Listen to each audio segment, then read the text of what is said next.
एक दफ़ा का ज़िक्र है कि किसी गांव में एक लड़का रहता था जिसका नाम वसीम था। वसीम बहुत शरारती था और वो अक्सर अपने गांव वालों और दोस्तों के साथ मजाक करता रहता था।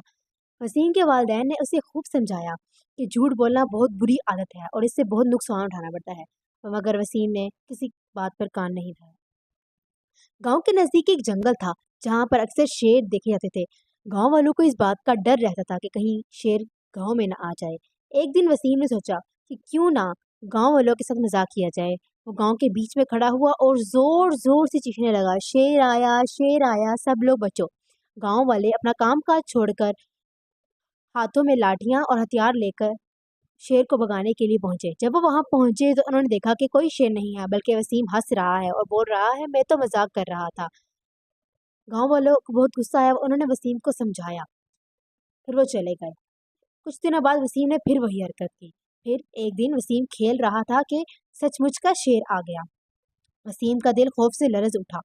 वो शेर को देखकर भागा गांव की तरफ और गांव के लोगों को शेर के बारे में बताया। गांव के लोग उसकी बात संजीदगी से सुन रहे थे। गांव के लोगों ने जब उसकी बात सुनी तो अपने हथियार और लाठियां लेकर शेर को भगाने के लिए पहुंचे, लेकिन उस वक्त तक शेर ने बहुत नुकसान कर दिया था। उसके बाद वसीम को एक बात समझ में आई कि कभी झूठ नहीं बोलना चाहिए। उसके बाद वसीम ने कसम खाई कि वो कभी झूठ नहीं बोलेगा और हमेशा सच बोलेगा, चाहे हालात कैसे भी हों। इस कहानी से हमें ये सबक मिलता है कि झूठ बोलने की आदत इंसान को मुश्किल में डाल देती है, और जब सच की ज़रूरत होती है तो कोई उस पर यकीन नहीं करता। इसलिए हमें हमेशा सच बोलना चाहिए, क्योंकि सच्चाई ही असल ताकत है और झूठ का अंजाम हमेशा बुरा होता है।